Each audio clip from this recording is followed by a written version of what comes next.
रुकिए, बस एक पल के लिए रुकिए। आप अभी जो भी कर रहे थे वो सब छोड़ दीजिए।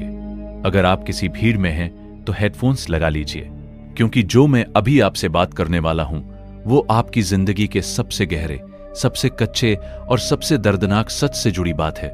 यह कोई धार्मिक उपदेश नहीं है, यह कोई मंदिर की घंटी नहीं है, यह कोई मीठी मीठी बातें नहीं है जो सुनकर आप 10 मिनट अच्छा महसूस करें और भूल जाएं।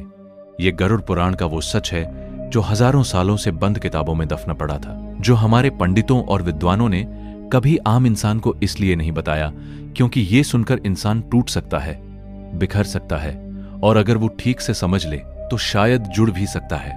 मैं आज एक सवाल पूछना चाहता हूं, एक ऐसा सवाल जो कोई नहीं पूछता, जो पूछने की हिम्मत बहुत कम लोगों में होती है। वो सवाल ये है, जिस बेटे को आप रात दिन पालते हैं, पोसते हैं, जिसके लिए आप अपना खून पसीना एक कर देते हैं, क्या आप सच में जानते हैं कि वो आपके घर में क्यों आया है?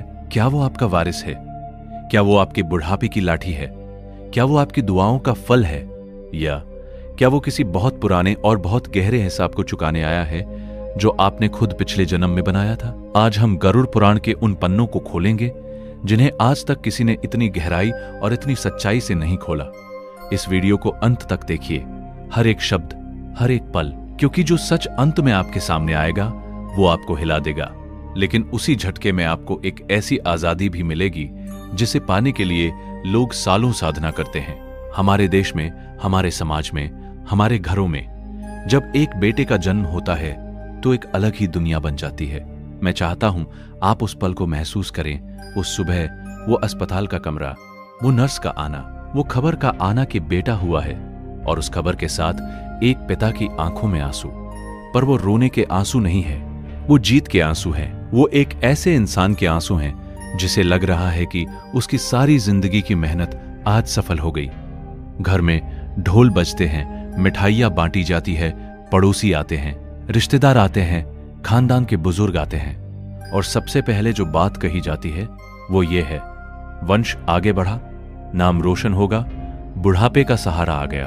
ये वाक्य, ये 3 वाक्य, इनमें पूरी जिंदगी की उम्मीद है, पूरा भविष्य है, पूरा सपना है, और यहीं से शुरू होती है वो गलती जो बाद में पीड़ा बन जाती है। एक पिता अपने नवजात बेटे को गोद में उठाता है, वो उस छोटे से चेहरे को देखता है, उन बंद आंखों को, उन नन्हे हाथों को, और उस पल में उसके मन में क्या चल रहा होता है?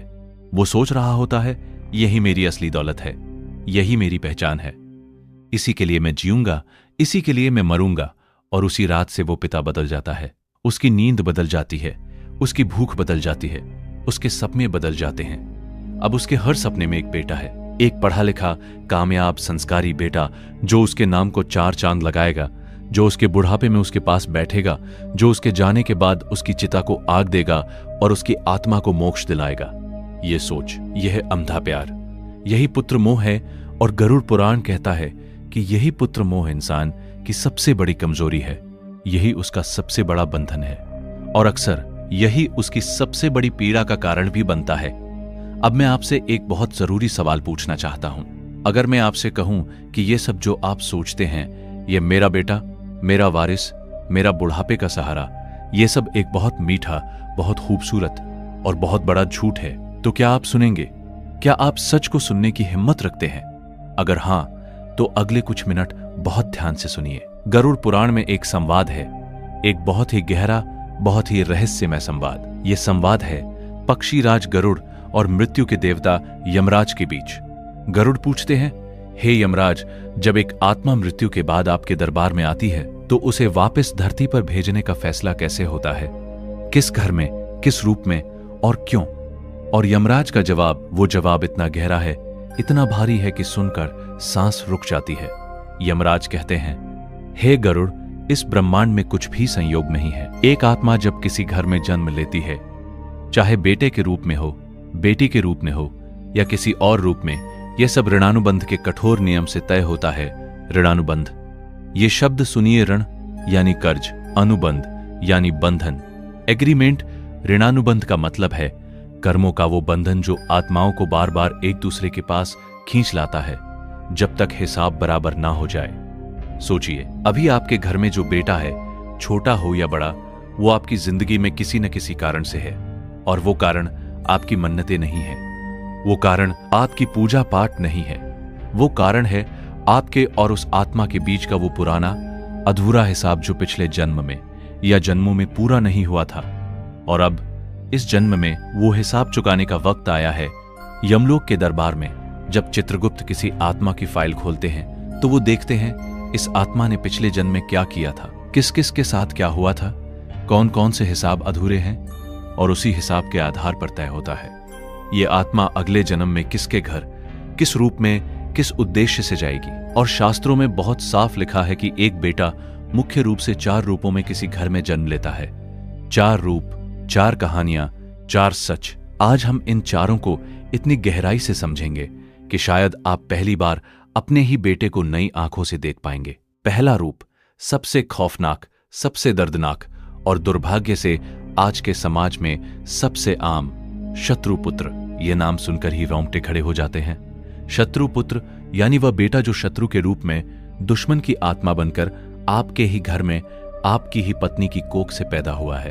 अब आप कहेंगे ये कैसे हो सकता है? मेरा अपना बेटा मेरे खून से पैदा हुआ मेरा दुश्मन। हां, और यही सबसे बड़ी विडंबना है। आपका सबसे करीबी दुश्मन वो नहीं जो बाहर से आता है। आपका सबसे करीबी दुश्मन वो है जिसे आप खुद घर लाते हैं, खुद पालते हैं, खुद बड़ा करते हैं। मैं आपसे एक सच्चाई शेयर करना चाहता हूं। आपने कभी न कभी, चाहे अखबार में पढ़ा हो, टीवी पर देखा हो या अपने किसी जानने वाले के साथ हुआ हो, ऐसी कहानी सुनी होगी। एक बूढ़ा पिता, उसने अपनी पूरी जिंदगी मेहनत की, सरकारी नौकरी या फिर छोटी मोटी दुकान, जो भी था उसने ईमानदारी से कमाया, हर पैसे को संभाल कर रखा, बेटे को पढ़ाया, अच्छे स्कूल में भेजा, इंजीनियरिंग पढ़ाई, शादी करवाई। और उस बेटे की शादी के 5 साल बाद वो बूढ़ा पिता एक दिन उठा और देखा कि उसका बेटा उसके घर का कागज लेकर रातों रात किसी और के नाम कर चुका है। घर गया, पैसे गए और उस पिता को खुद बेटे ने बाहर निकाल दिया। उस पिता की आंखें खाली हो गईं। वो सोच रहा था मैंने तो इसे पाला था, इसके लिए तो मैंने कभी 2 वक्त की रोटी नहीं खाई। इसने ऐसा क्यों किया? वो पिता नहीं जानता था, पर गरुड़ पुराण जानता है। गरुड़ पुराण कहता है किसी पिछले जन्म में, शायद बहुत सालों पहले, आप किसी ऊंचे पद पर थे या आपके पास ताकत थी या धन था, और उस समय आपने किसी बेकसूर इंसान के साथ बहुत बड़ा अन्याय किया था। शायद उसकी जमीन छीनी थी, शायद उसका हक मारा था, शायद उसे इस कदर तड़पाया था कि वो मर गया। और मरते वक्त उस इंसान के दिल में क्या था? बदला। सिर्फ एक ही इच्छा बदला। उस आत्मा ने मरते वक्त कसम खाई थी, मैं इससे अपना हिसाब जरूर चुकाऊंगा। और वही आत्मा उसी कसम के साथ इस जन्म में आपकी पत्नी की कोख से आई, आपके बेटे के रूप में। यमलोक के न्याय ने उसे आपके सबसे करीब बिठा दिया, क्योंकि दुश्मन को सबसे ज्यादा नुकसान तभी होता है जब वो सबसे करीब हो। जब तक वो आपकी एक एक पाई बर्बाद नहीं कर देता, जब तक आपके घमंड को मिट्टी में नहीं मिला देता, जब तक आपकी आंखों से खून के आंसू नहीं निकाल देता, उसे चैन नहीं मिलेगा। और ये कोई शाप नहीं है, ये ब्रह्मांड का सबसे कठोर और सबसे निष्पक्ष न्याय है। लेकिन यहां एक सवाल उठता है जो हर पिता के मन में उठना चाहिए। अगर शत्रुपुत्र इतना भयंकर है तो क्या मैं उससे प्यार करना बंद कर दूं? क्या मैं उसे दुश्मन समझकर व्यवहार करूं? नहीं, 1000 बार नहीं, क्योंकि ये सच जानने का मतलब भागना नहीं है। इसका मतलब है जागना, और जागने का मतलब है यह समझना कि जो दर्द वो आपको दे रहा है वो आपके ही पिछले कर्मों की वापसी है। वो सजा नहीं, वो चुकौती है। और जब आप इस सच को दिल से स्वीकार कर लेते हैं तो उस क्षण वो बंधन कमजोर होने लगता है। दूसरा रूप ऋणपुत्र, ये रूप शत्रुपुत्र जितना हिंसक नहीं होता, लेकिन इसका दर्द शायद उससे भी ज्यादा गहरा होता है, क्योंकि इसमें आपको दर्द देने वाला कोई बुरा इंसान नहीं होता। इसमें दर्द देती है नियति, किस्मत, वो परमात्मा का वो हिसाब जो कभी गलत नहीं होता। ऋणपुत्र वो बेटा है जो पैदा होते ही या बचपन में ही किसी भयंकर बीमारी का शिकार हो जाता है, और उस बच्चे के माता पिता की जिंदगी बस उसी बच्चे के इर्द गिर्द घूमती रहती है। मैं यहां एक इंसानी कहानी सुनाना चाहता हूं। मेरे एक परिचित है, उनका नाम मैं यहां नहीं लूंगा, लेकिन उनकी कहानी लाखों लोगों की कहानी है। वो एक साधारण सरकारी शिक्षक थे, ईमानदार, मेहनती। जब उनका बेटा 3 साल का था तो पता चला उसे एक दुर्लभ बीमारी है। उन्होंने सब कुछ किया, दिल्ली गए, मुंबई गए, विदेश के डॉक्टरों से ऑनलाइन कंसल्टेशन लिया, जो घर था, बेचा, जो जमीन थी गिरवी रखी, पत्नी रात रात भर रोती रही। वो खुद मंदिरों में जाते रहे। 7 साल तक वो लड़के रहे और एक दिन वो बच्चा चला गया। उन माता पिता के लिए दुनिया रुक गई। वो पिता आज भी कहते हैं, मैंने ऐसा क्या किया था? गरुड़ पुराण का जवाब है, किसी पिछले जन्म में आपने या आपके परिवार ने उस आत्मा के साथ कोई आर्थिक अन्याय किया था। कोई ऐसा कर्ज जो आपने लिया था और नहीं चुकाया, कोई ऐसा धन जो आपने बेईमानी से हड़पा था। वो हिसाब अधूरा था और इस जन्म में वो आत्मा आपकी अपनी औलाद बनकर आई और जब तक उसने अपने हिस्से का वो सब वसूल नहीं कर लिया, अस्पताल के बिलों के रूप में, आपकी नींद के रूप में, आपके आंसुओं के रूप में वो रुकी और जब हिसाब पूरा हुआ वो चली गई। ये सुनकर दिल पत्थर हो जाता है, आंखें भर आती है। लेकिन गरुड़ पुराण यह भी कहता है, यह न्याय क्रूर नहीं है, यह न्याय निष्पक्ष है। ब्रह्मांड में कोई भी दर्द बिना कारण नहीं होता और जब इंसान इस सच को जान लेता है तो उसके दुख में से एक अजीब सी शांति निकलती है। वो शांति जो कहती है, हिसाब हो गया, अब आगे बढ़ो। अब तक हमने 2 बहुत भारी सच सुने, अब एक ऐसा सच सुनिए जो आपके दिल को गर्म कर देगा। तीसरा रूप, सेवक पुत्र। कभी कभी किसी घर में ऐसा बेटा पैदा होता है जिसे देखकर पड़ोसी कहते हैं, यार इनकी किस्मत बहुत अच्छी है। वो लड़का बचपन से ही कुछ अलग होता है। जब सब बच्चे खेलने जाते हैं वो मां के पास बैठता है। जब पिता थके हुए घर आते हैं वो पानी लेकर आता है। जब दादा दादी बीमार पड़ते हैं वो उनकी सेवा करता है बिना किसी शिकायत के। वो कभी नहीं कहता है मुझे क्यों करना है, वो कभी नहीं सोचता है इसमें मेरा क्या फायदा, वो बस करता रहता है। खुद आधी रोटी खाएगा पर मां को पूरी देगा, खुद फटे कपड़े पहनेगा पर पिता की दवा कभी नहीं रुकने देगा, अपनी शादी तक रोक देगा बस इसलिए कि मां बाप के साथ कोई रहे। ऐसा बेटा, ऐसी आत्मा गरुड़ पुराण कहता है, यह वो महान आत्मा है जिस पर आपने पिछले किसी जन्म में कोई बहुत बड़ा, बहुत निस्वार्थ उपकार किया था। शायद आपने उसकी भूखे मरने से बचाया था, शायद किसी भयंकर संकट में आप उसके साथ खड़े रहे जब पूरी दुनिया ने उसका साथ छोड़ दिया था।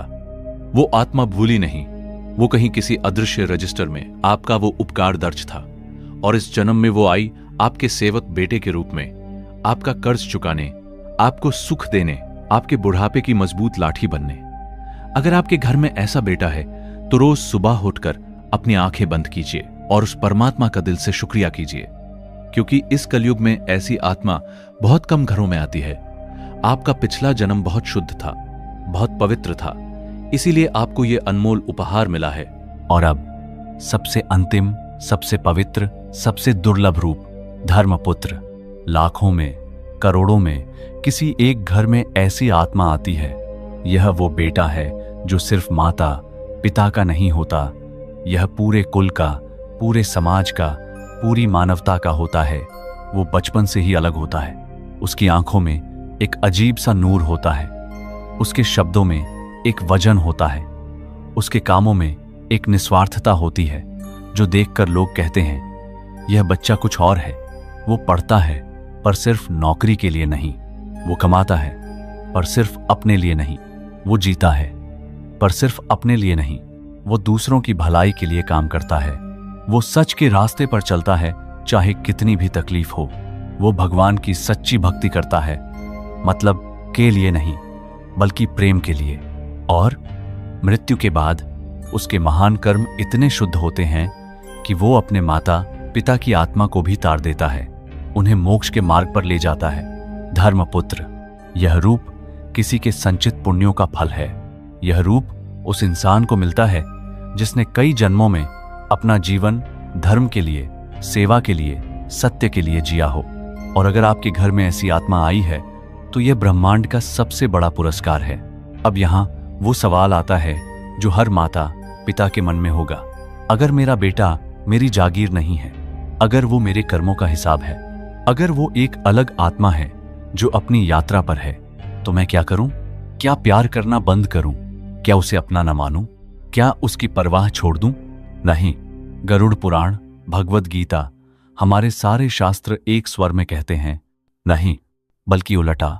जब आप यह जान लेते हैं कि आपका बेटा एक स्वतंत्र आत्मा है, तब आप उससे और भी गहरा, और भी शुद्ध, और भी सच्चा प्यार कर सकते हैं।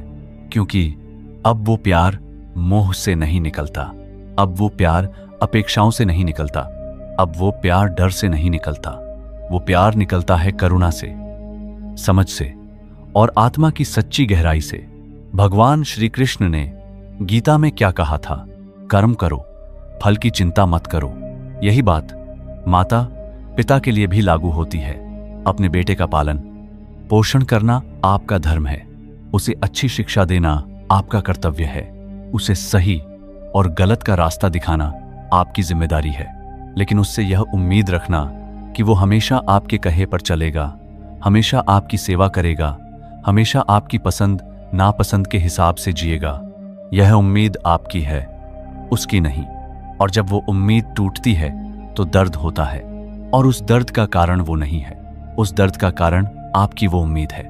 जिस दिन आपने अपने बेटे को एक ऐसी आत्मा के रूप में देखा जो अपनी यात्रा पर है और आप सिर्फ उसे इस दुनिया में लाने के माध्यम हैं, उसी दिन आपकी आत्मा का एक बहुत बड़ा बोझ उतर जाएगा। अब गरुड़ पुराण का वो सच जिसे सुनकर शायद आपकी रातों की नींद उड़ जाए। जो पिता अपने बेटे के मोह में अंधा हो जाता है, जो पिता अपने बेटे के लिए दूसरों का हक मारता है, जो पिता अपने बेटे को राजा बनाने के लिए बेईमानी करता है, भ्रष्टाचार करता है, गरीबों की रोटी छीनता है। गरुड़ पुराण कहता है उस पिता की मृत्यु के बाद यमदूत उसे सीधे तप्त मूर्ति नरक में ले जाते हैं। वहां उसे लाल गर्म लोहे के खंभों से बांधा जाता है। वो तड़पता है, चीखता है, और जिस बेटे के लिए उसने यह सब किया था वो बेटा उस नरक में उसके पास नहीं आता, क्योंकि पाप बांटे नहीं जाते। पाप सिर्फ उसी के खाते में जाते हैं जिसने किए, और वो बेटा उसी बेईमानी के पैसों से इस दुनिया में मौज कर रहा है। यह सुनकर कुछ लोग कहेंगे यह तो बहुत क्रूर है, लेकिन क्रूरता यह नहीं है।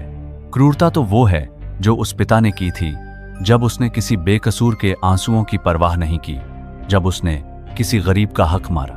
ब्रह्मांड का न्याय क्रूर नहीं है, ब्रह्मांड का न्याय बस सटीक है।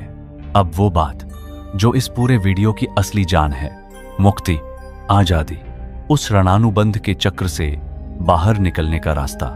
गरुड़ पुराण बहुत साफ कहता है, जो इंसान यह सच जान लेता है और इसे दिल से स्वीकार कर लेता है, उसके बहुत सारे कर्म उसी क्षण काट जाते हैं। यह ज्ञान ही मुक्ति है।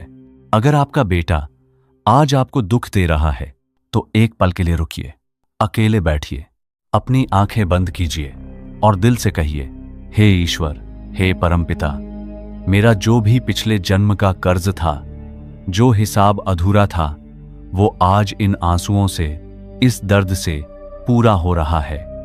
मैं इसे स्वीकार करता हूं, मैं इस बंधन से मुक्त होना चाहता हूं। और जब आप यह कह देंगे सच में, दिल की गहराई से, तो आप महसूस करेंगे कि आपके अंदर का एक बहुत पुराना, बहुत भारी पत्थर उठ गया। यही है मुक्ति। यह कोई जादू नहीं है, यह कोई धर्म का ढोंग नहीं है, यह है स्वीकृति का विज्ञान। जब आप किसी दर्द को लड़कर नहीं बल्कि समझकर स्वीकार करते हैं तो वो दर्द आपको तोड़ नहीं सकता, वो आपको मजबूत बना देता है। मैं आज इस वीडियो को एक बहुत जरूरी बात से बंद करना चाहता हूं। यह बात उन सभी माताओं के लिए है जो आज किसी अकेले कमरे में बैठकर रो रही हैं, उन सभी पिताओं के लिए है जो जिंदगी भर मेहनत करने के बाद आज बेटे की ठंडी नजरों का सामना कर रहे हैं, उन सभी परिवारों के लिए है जो यह समझ नहीं पा रहे कि हमने तो सब सही किया, फिर यह दर्द क्यों? आपने गलत नहीं किया, आप बुरे नहीं हैं, आप अपना कर्ज चुका रहे हैं, और जब हिसाब पूरा होगा तो इस दर्द में से एक नई रोशनी निकलेगी। अपने बेटे से प्यार कीजिए, पर उसे अपनी जिंदगी की एकमात्र जरूरत मत बनाइए। उसे अच्छे संस्कार दीजिए, पर उसके हर फैसले को कंट्रोल करने की कोशिश मत कीजिए। उसे दुनिया की हर खुशी देने की कोशिश कीजिए, पर इसके लिए कभी किसी का हक मत मारिए, क्योंकि जो आप आज किसी और के साथ करेंगे वो कल किसी रूप में आपके पास वापस आएगा। यही है कर्म, यही है सत्य, यही है गरुड़ पुराण का वो कड़वा और नंगा सच। आज हमने एक बहुत लंबी यात्रा की। हमने गरुड़ पुराण के उन पन्नों को छुआ जिन्हें छूने की हिम्मत बहुत कम लोग कर पाते हैं। हमने जाना कि बेटा कोई संपत्ति नहीं है, वो एक आत्मा है जो अपनी यात्रा पर है। वो शत्रु हो सकता है, वो जनी हो सकता है, वो सेवक हो सकता है, वो धर्मपुत्र हो सकता है, पर वो सिर्फ आपका नहीं है, वो परमात्मा का है और आप भी परमात्मा के हैं। इस वीडियो को देखने के बाद अगर आपके दिल में एक भी विचार आया हो, एक भी पुराना दर्द हल्का हुआ हो, एक भी पुराना बोझ थोड़ा सा उठा हो, तो यह वीडियो सार्थक हुआ। इसे उन सभी माता पिता तक जरूर पहुंचाइए जो आज अपने पुत्र के दिए हुए दर्द में अकेले बैठे हैं। उन्हें आज इस रोशनी की जरूरत है। और नीचे कमेंट में लिखिए पूरे गर्व के साथ, पूरे विश्वास के साथ, मेरा ईश्वर ही मेरा असली वारिस है, ताकि वो परम पिता तक आपकी यह आत्मा की आवाज पहुंच सके। आत्म रहस्य चैनल से जुड़े रहिए। अपना, अपने कर्मों का और अपनी आत्मा का बहुत बहुत ख्याल रखिए। वह परमपिता नारायण आपको और आपके परिवार को हर झूठे मोह से मुक्त रखें और आपको वो सच्ची शांति दें जिसे कोई दुनिया की दौलत नहीं दे सकती। जय श्री कृष्ण।